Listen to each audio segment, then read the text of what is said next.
Hello and welcome to glennzb TV for Monday, the show that puts glennzb into your virtual headset.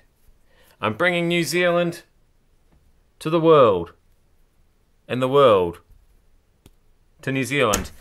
And I see the Greens, they've gone with Marama Davidson in the end because she's basically crazier, I think, than Julianne Genter. They didn't want somebody who was mainstream. That seems to be because they've got somebody reasonably mainstream with James Shaw, and so they thought, no, we need an element of crazy. We need to make sure that most people won't vote for us.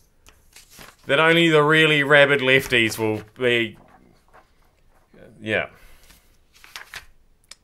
that's what's happened there.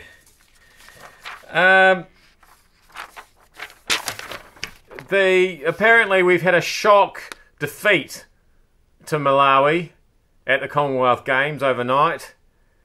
Is it really? Given we've just been getting progressively worse and worse and worse and worse and worse and worse at netball, and we lost to Jamaica recently, and we almost lost to Uganda or something the other day. It's not that much of, like, when I heard, oh, we've lost to Malawi, I didn't go, oh my god, it's the end times. I went, oh yeah, that's about right. So in saying that, we haven't done one of these for a while, let's learn some geography through current events. What do we really know about Malawi, other than the fact they're awesome, obviously, at netball? Well, it's densely populated, and unfortunately many of its people live below the poverty line. I guess they can afford netball shoes, though. The capital city is Lilongwe. I've never heard of this city before. How could there be a capital? No, I mean, I'm not that hot on capital cities. Like, don't think I'd win any capital city quizzes. But usually when you hear the name of a capital city, you go, oh yeah, I've heard of that. Lilongwe. Lilongwe. I've got this straight off oddizzy.com, so it must be true. The major religion here, it's listed as Christianity, Islam. That sounds like trouble. The life expectancy for men 56, women 57 as usual. The girls get a bit longer, but that's not very long, is it? To only live to 56 or 57.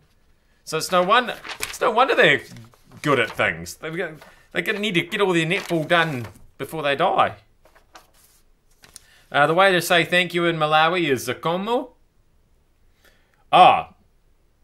The popular food is nzima, which is thick, savoury porridge made from maize. That sounds delicious. Bit of melted cheese on there, I'm sure it'll be fine. And amazing that we don't know more about Malawi, considering that famous people like Hastings Kamuzu Banda and Isao Mwamwaya both come from there. You know, those two. The former Prime Minister is a famous person from Malawi, apparently, and Isao Mwamwaya. So even though you're all up to speed now in Malawi, you still really feel like you don't know much about it, other than they're awesome at netball. I think that goes right to the top of the list now. Finally, a little DM on Insta today to me. Hello, Glenn Hart, not spelt GlennZB. I am Taylor, first of all. I read, and although it's spelt Taylor with a capital T-A-Y-L-O, like Taylor Swift, I don't think they actually mean that. I think they mean small T-A-I-L, because it says, I am a designer. I am working for a design club where there are many people love sloth. If you really like sloth, perhaps you'll love these product. And so they're t-shirts with pictures of sloths on them. So they're right, of course. And I don't actually think I've ever done anything on Instagram to convey my love of sloths. But of course they are my spirit animal, the sloth. I will probably come back as one because that is basically how I live my life. Hanging upside down from my couch. And not moving very fast. I am GlennZB. Thank you so much, Internet, for correctly identifying my personality. I'll see you back here again tomorrow. Thanks for having me in your virtual headset too.